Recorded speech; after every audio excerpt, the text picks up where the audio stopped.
Hello, and welcome to the Freedom from Religion Foundation's Ask an Atheist. I'm FFRF co-president Dan Barker, and today FFRF staff attorney Chris Line and I will be sharing some of the amazing responses that FFRF has received regarding our recent complaint letter to Auburn University about coaches who are mixing religion and government. As always, we want to know your thoughts and your questions, so feel free to put them in the Facebook comments or email them to askanatheist@ffrf.org. So, Chris, we've talked about this before, but it seems like our complaint letter got some real attention down south, didn't it? Yep, our complaint actually prompted responses from 3 U.S. senators, a U.S. representative, Alabama's governor, and dozens of individuals in Alabama all writing into or contacting us to defend Auburn's evangelical coaches. We even got a postcard from someone sent to me personally here at the office. But before we get into those responses, I just want to quickly remind you about our complaint. Hugh Freeze, Auburn's football coach, Bruce Pearl, Auburn's basketball coach, and Butch Thompson, Auburn's baseball coach, all promoted a religious worship service that took place on September 12th called Unite Auburn. The event's goal was to unite the Christian community of Auburn under one roof to worship God. Coaches apparently attended the event, as did many of their players, and then Coach Freeze actually took part in a baptism event after he baptized one of his football players. So we wrote about this event just because coaches of public universities can't really be getting involved in religious worship, especially if students are involved. It just creates a coercive environment. So we received a lot of responses, one of which came from Alabama's Governor Kay Ivey, who wrote a letter to you, Dan, and Annie Laurie, where she explained that she stands with the preaching coaches and President Whitmore, who we'd actually written to because at Sneed State Community College, he'd been leading staff members in prayer. A staff member there actually reached out to us, letting us know that he was leading all the staff people in prayer, and they didn't like it. And now Ivy is supporting both the coaches and him. She wrote that Alabama will never be intimidated by out-of-state interest groups dedicated to destroying our nation's religious heritage. So we responded to Governor Ivey. We sent her a letter explaining that if you're truly concerned about religious freedom of all Alabamans, you would stand up for any government employee or student being pressured to conform to the majority religion. Keeping the government secular is the only way to protect everyone's right to religious liberty.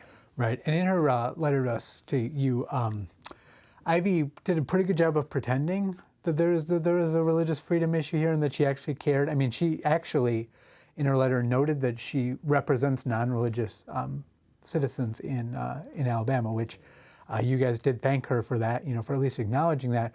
But then she, just like all these people here, kind of starts to give the game away that this isn't really about religious freedom, and they're not actually concerned with that, and they are kind of really pushing back against us because they want to defend Christianity and religion and government as opposed to any sort of religious freedom issues. For example, Alabama Senator Katie Britt gave a statement to local news. She said, "I applaud Governor Ivey's strong stand. It was great to see that so many students at Auburn University chose to get baptized and boldly proclaim their faith in our Lord and Savior Jesus Christ. Individuals voluntarily of their own God-given free will being born again through him is something to celebrate, not denigrate or suppress. The same goes for voluntary prayer by staff and faculty members at Sneed State. It is disappointing, although not surprising, to see an out-of-state left-wing group launch yet another attack on Alabamians' constitutionally protected religious liberty. Make no mistake, this is a continued, concerted effort to get more Americans to turn away from God. That's the opposite of what we need as a nation. We need a revival. I will continue to stand up for the rights of each and every Alabamian in the United States Senate while fighting every day for Alabama's values and interests." Which that gives away the game, doesn't it? Exactly. I mean, he's trying to pretend that it's about religious freedom while bringing up her, religious views and the God-given right. So, like implying that the people with rights have to be religious. As you saw there, she also tweeted, "Freedom of religion doesn't mean freedom from religion. Our Christian conservative values continue to be attacked. Our children need to be surrounded by more prayer, not less of it." So she's saying this is just religious people expressing their freedom of rights, while also saying, but we need to be pushing prayer through our government. This is a United States senator using her position. Well, then she also says our conservative Christian values, as if all Americans were like that, right? Right, and even in Alabama, which is a little bit more Christian than some states, if you look at the demographics, still has a lot of non-religious people. And she, as senator, is just completely disregarding them. Senator Tuberville also weighed in. He tweeted that he was happy to be criticized for being overly prayerful. He's an Alabama senator? Yep, he's the other Alabama senator. We had mentioned somewhere in our letter about how he was coach at Auburn, actually had done similar things in terms of pushing his religion. U.S. Representative Robert Aderholt tweeted, "The Freedom from Religion Foundation should remember that the U.S. Constitution protects religious expression for everyone, regardless of who their employer might be. This event should be praised, not criticized." Obviously, here he's not thinking about like students and the students' rights. They're talking about what the employer, that you're employed by the government means that you can now use their authority as government to push religion, which of course is not correct. Finally, an out-of-state senator, Texas Senator Ted Cruz tweeted, "Hey FFRF, your incorrect view of the First Amendment was destroyed by the Coach Kennedy decision. Also, don't you have more important things to do, like suing people who put up Christmas trees?" We responded to his tweet, "We'll always stand up for true religious freedom, which is only possible when government officials are prevented from using their power to push their religious beliefs on their students, employees, or constituents. Also, we're not fleeing to Cancun when the going gets tough." So what about that? I mean, the state of Alabama, the governor's complaining that these out-of-staters, us, from Wisconsin, right, we have a national group, are meddling with their affairs, but Cruz is an out-of-stater, right? Right. That doesn't apply if they're supporting them. So if a group like First Liberty, the Christian group that pushes Christianity, wants to come in and support them, of course they wouldn't say, "Hey, we don't need your out-of-state opinion." They would say, "Oh, you agree with us? Perfect." So that's just a specious argument to barely refute our point that the Constitution, which governs the entire country, regardless of what state you're coming from, says that what they're doing is impermissible. Besides that, it's not like we're roaming the country looking for violations. Those complaints came to us from local Alabamians, right?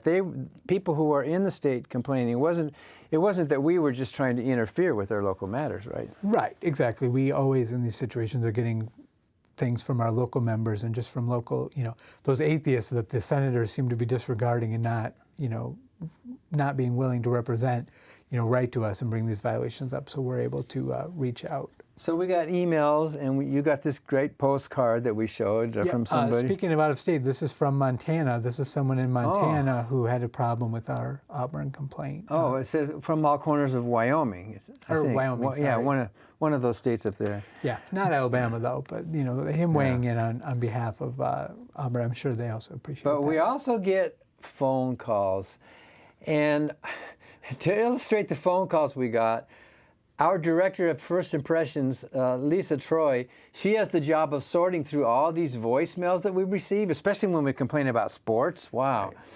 And once our Auburn letter was released, boy, did we get calls and emails.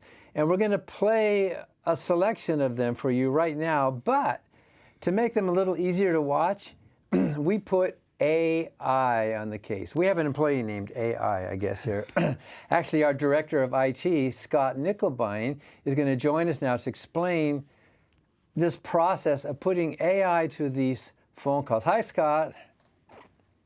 Hi there. Greetings from 20 feet down the hall. Down the hall. So this is interesting. We're going to watch. Before you explain to us how you did all this, let's look at one of the more colorful examples. And by the way, the images are AI, but the voices are exactly as they came into us. There's no bleeping of obscenities. So if you have any kids watching, maybe they might want to get a feel for what we get every day on our phone call. Yes, I saw your letter to Auburn University. Suck my cock, you fucking pieces of shit. Fuck you. So that's from a Christian calling to complain about our complaint. It's, I mean, those words are disturbing, but the image isn't really the caller. What did you do, Scott, to make a video like this? It's kind of looks like it's a real person. What did you do? Well, I wish I could say that it took every ounce of my technical acumen, but in fact, it was very easy to do. The technology is getting more and more available on the internet. In fact, we taped a little segment showing you exactly how easy it is to do. Here's how we wind up putting these telephone calls into the mouths of AI avatars. We'll use studio avatars, which give us the best results, and there are hundreds of them to choose from. We'll select a typically rough-looking guy, and then go ahead. We could do some editing on him, but we'll just go right to creating a video. Once it's up, one thing that our director likes me to do is to drop a green screen in behind these folks. And then you have the option of either writing a written script, which will be done in some sort of a synthetic voice, or you can upload your own audio script, and that's what we want to do. So I'll select audio script, and then I will go ahead and grab an MP3 file that we've made out of one of the telephone calls and just drop it in there. And we are ready to go. I just hit submit, and tells me what this is going to charge me, and then off it goes. So these are all made from the actual phone calls that we got that Lisa Troy monitored, right? But these are fake people, what we're about to see, right? That's correct. The comments are real. The individuals are all synthetic. Okay. But let's take a look at the final product of that video I was putting together in that package. Suck a fucking cock, faggot. Very Christian. That was it? That was the whole message? They called us to just say that? Yep.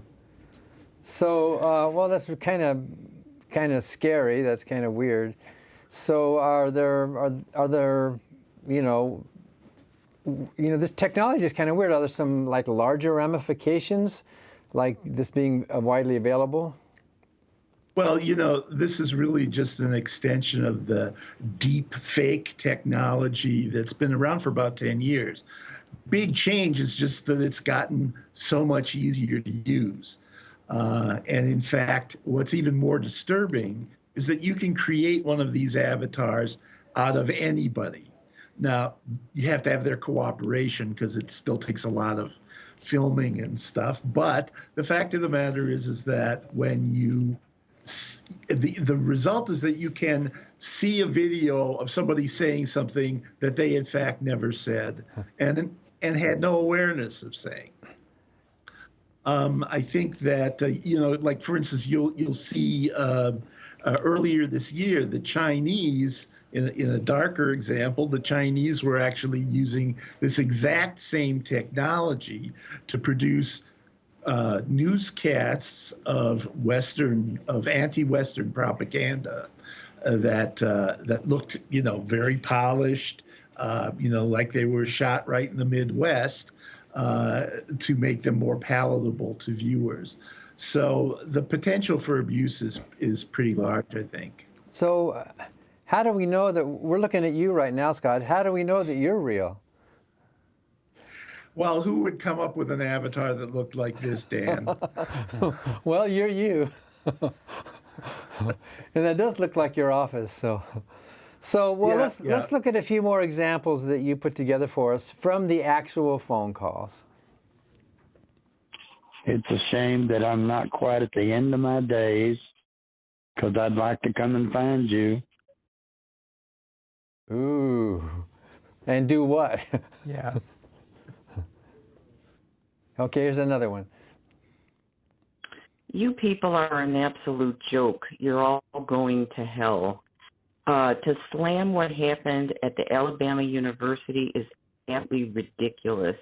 You need to get your act together and stop sending transdressers and transsexuals and everything else into schools. You'd rather have that than religion. You all make me sick. Well, Okay. she's sick, I guess. Yeah, I don't recall that was what we did, but I guess, that's how she Yeah, interpreted it. when out-of-state group, we're going to send a bunch of transgressors into the football field and fight a game. Yeah. Are there some more? Here's another.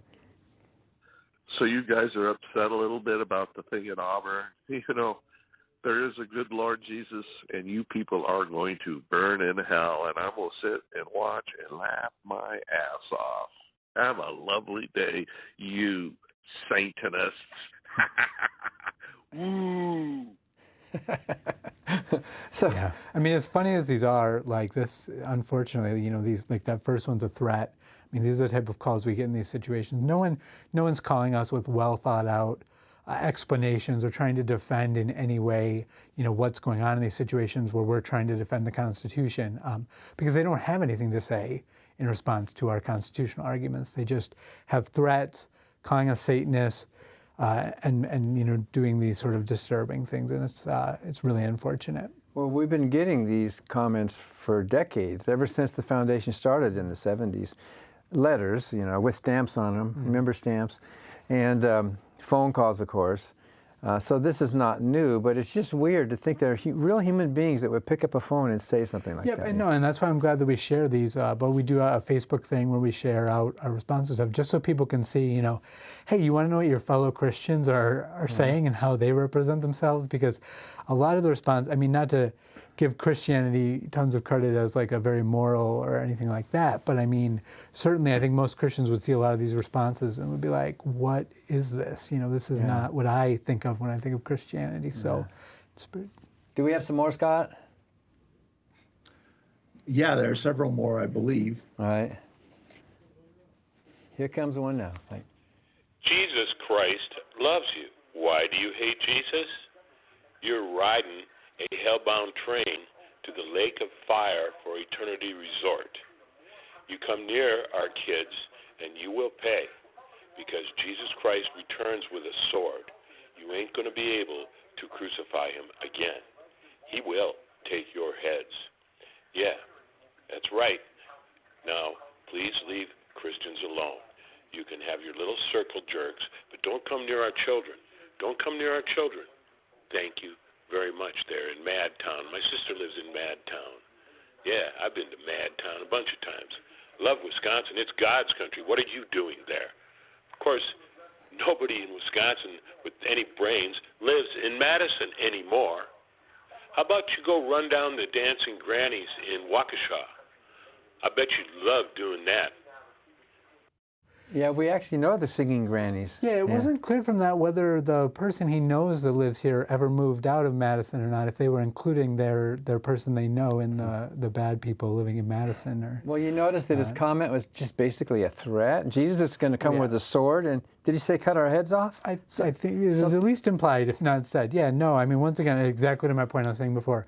Very Christian. I mean, this is what Christianity is now. This is, sort of that Christian nationalism, violent, theocratic, fascist language that is sort of, getting infused into what is now Christianity. And that's why it's even more important that we fight to keep religion out of our government, because it's not just, this isn't some people kind of say, oh, well, they just want to pray. I mean, it's just a harmless, people pray and stuff. This is what we see a lot with Christianity. This is violent language justified by religion, and it's a little bit scary. And I think any system of thought that has to use a threat of violence to make their point, like hell or suffering, that is a morally bankrupt system. They should be able to argue on the merits rather than threatening like, oh, we're so scared. So, I mean, what if we were to do that? What if we were to say to church people, you're all going to be killed? If, I mean, that would be stupid and that would be cruel. It would not be a loving human thing. Yeah. Let's see if we got more. Are there any more here? You people are real dicks, you know that? All right.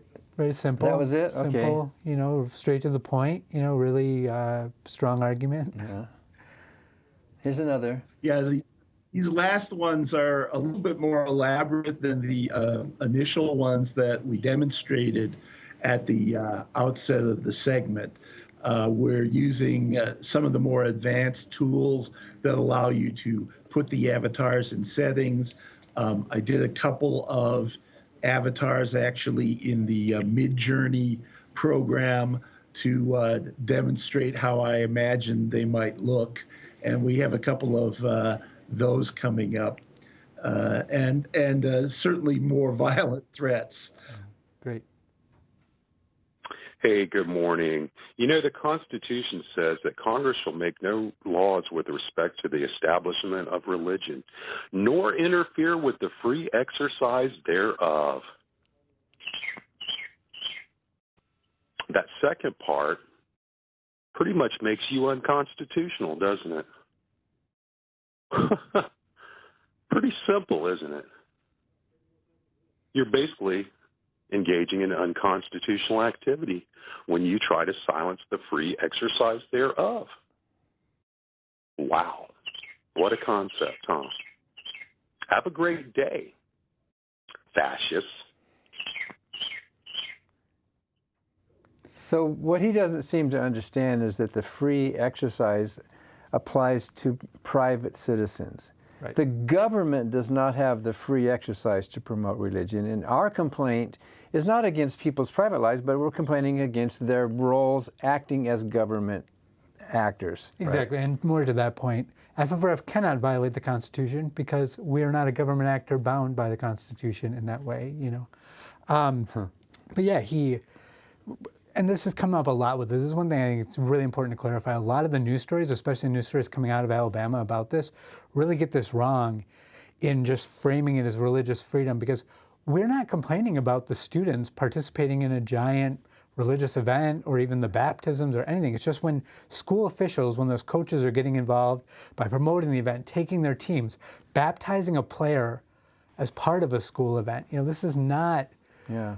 Religious freedom. This is the government. This is a government actor doing this. It's really not that hard to understand. The coaches are free to go to church, be Christian, do whatever. They just can't integrate that with their roles, in the school. There just needs to be a separation. And doing it as part of their official job is the opposite of religious freedom, because they're imposing it on the other students that are there. Right, and it's easy to see there's certain things you can do privately that's fine, that if you do them with students, now it's not. For example, any of the coaches could have a drink at home, students can drink, but if a coach was found drinking at a party with students, that would be a serious violation, even though they're all doing things. It's sort of similar. It's like he has rights to his religious freedom in his private capacity, but once he involves students and uses the university position with his religious freedom, then that's where it becomes a problem. What if he's drinking communion wine? Would that make it even doubly worse? Yeah, and even more so, particularly the Governor Kay Ivey issue with this, where she also brings in Sneed State, is completely different. So that's not students. This is a president of the community college there, who is imposing prayer on the employees. There's literally an employee who wrote this. Is like, hey, I'm trying to be an employee here at this Alabama college, and our president makes us pray, uses Bible verses, every year has a Bible verse, and basically turned that college into a religious institution. Yeah. Very egregious. And in that case, like I said, we don't have students, unfortunately, who've come to us about any of the issues at Auburn right now. But in this case, the Sneed State complaint, we have an employee there who is concerned, who wants to be safe. And all these responses, both from people and from the government, just don't care about that employee at all, who's being forced to endure and to be feeling like they're in a Christian environment. And who has a right to be free from religious proselytizing. Right, they keep talking about religious freedom. What about their religious freedom? Yeah. Do we have any more, Scott, or is that it? We've got one more that threatens us with a visit from the Proud Boys. Oh boy, okay. You son of a bitches. You sent a warning letter to Auburn University about baptisms? You rotten hell, motherfuckers. We will shut your goddamn ass down, motherfucker. You don't hide behind the Constitution, you stupid motherfuckers, just like all the queers and fags. The Proud Boys are fed up with your shit, and we're going to come after you, motherfucker. I wonder if you actually got that one right, Scott. Yeah, that wasn't AI. We actually just had a video clip that you'd sent. No, that's, once again, I mean, just absurd statements and dangerous threats. The Proud Boys, wow. That was one that I did with Midjourney, and the prompt that I used was, let's say, not very flattering. Huh. Well, you just had to guess from the sound of his voice, more or less, right? Yeah. Absolutely. Actually, I was on a Southern TV show about 30 years ago where they kind of looked exactly like that. It was down in Columbus, Georgia. And it was in that kind of same room. It was really weird. But anyway, well, thanks, Scott. That was a lot of fun. I had fun, too. Just don't do that with me, saying something that I wouldn't. Actually, you were next on our list, Dan. We'll talk about it. I was going to say the opposite. I do a lot of, especially on this, I've had to do a lot of interviews and stuff. If you could do that to me and take some of the work off my shoulders and just, throw up some videos of me so I don't have to do it, I would be totally fine with that. So maybe get working on that next. Well, after the convention, when you have more time, I suppose. So I think we have some questions from viewers today. Let me check this high-tech thing here. Where is it here? So somebody's asking, how often does FFRF get national attention like this? Pretty often. We're, I would say at least a few times a year, one of our hundreds of complaints will blow up in local news that'll kind of then generate into the national news, and we'll get to have this sort of attention on one of our issues. It tends to happen a lot with sports, doesn't it? Yes, sports definitely much more than other things. I mean, that's as strong as religious beliefs are, beliefs related to sports, and your college sports team, especially in the South, are possibly stronger. Right? Sports and religion. Yeah. It brings out that, they both have that tribal instinct to them, don't they? Our group, our in-group, don't you? Let's fight. Right, nope, definitely. Another question, what's the next move for FFRF for Auburn, or is there one? Did we threaten any legal action? No, we're not. This was sort of like, as a lot of people alluded, it's a warning letter. We're looking back into their chaplaincy again and trying to get more information. And as I think I alluded on the last time we were on this show, we're not going to be able to take legal action until a student comes forward, and it's going to be hard for them to do so. I mean, you've seen the reaction of people. I know that if I were a student there, I would be very afraid to let anyone know I was an atheist, and so it's not surprising. I mean, 100%, I'm sure there are atheists at Auburn University, just based on the age of the people, the fact that it's a college, things like that.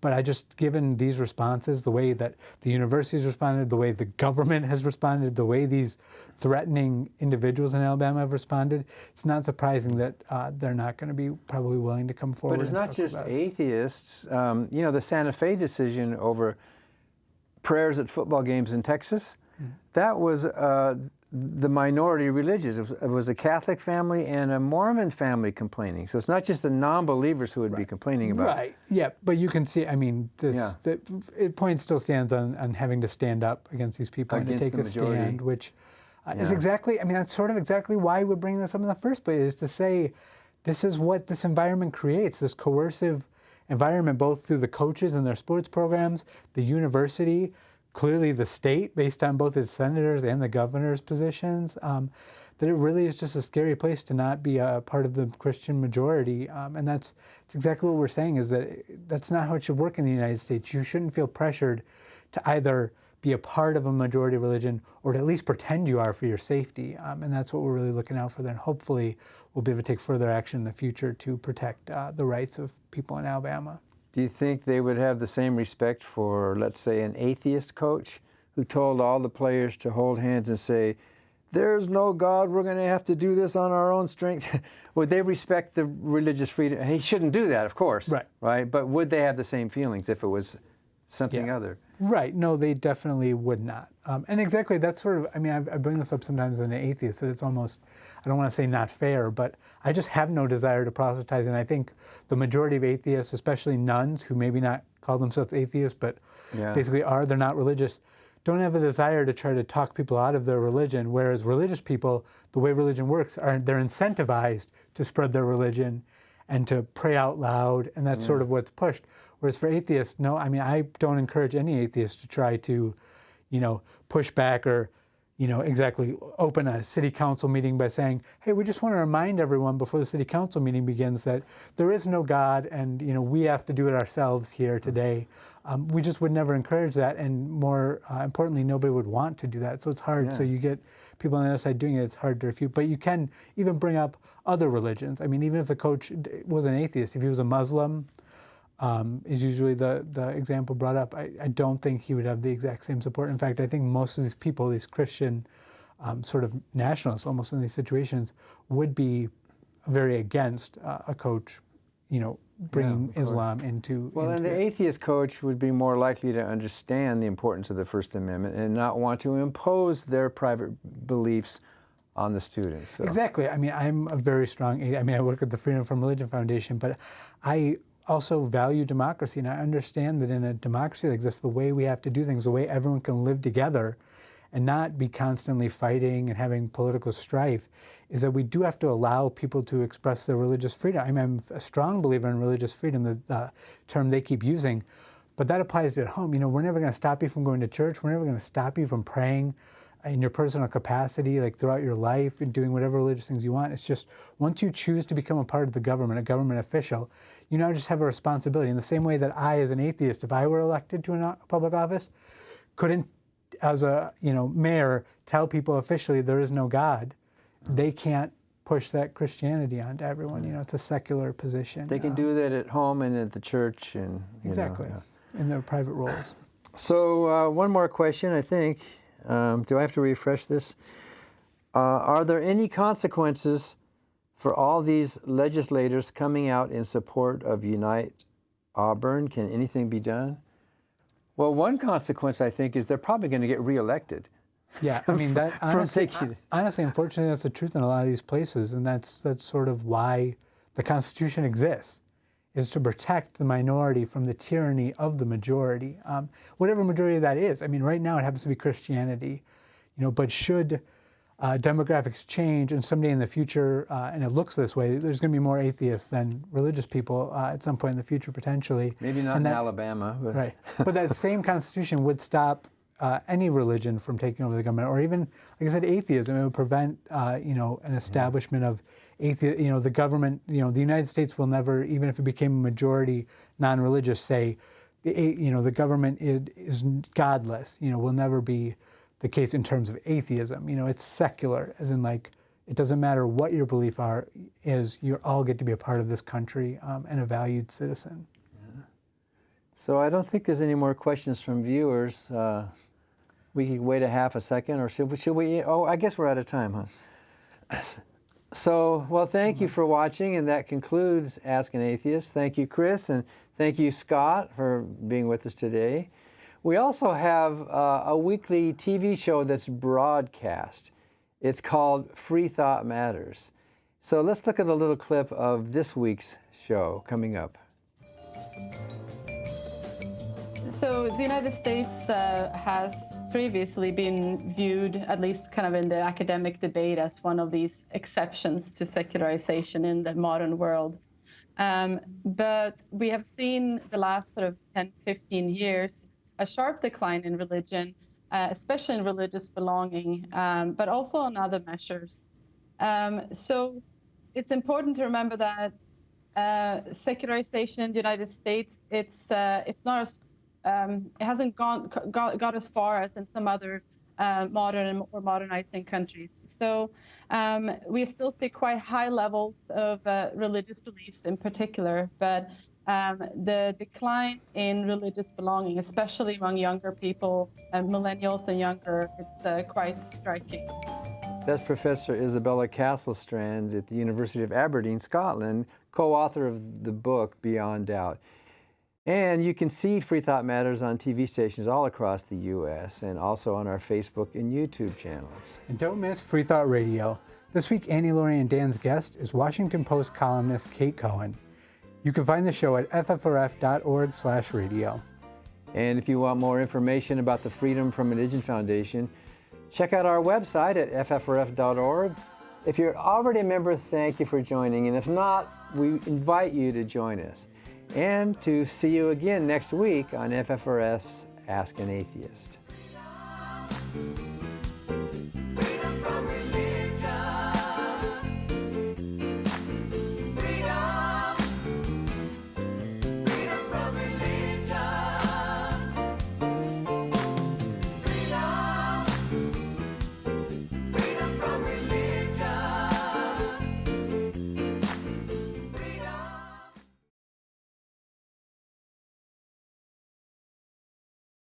But then you kind of start reading and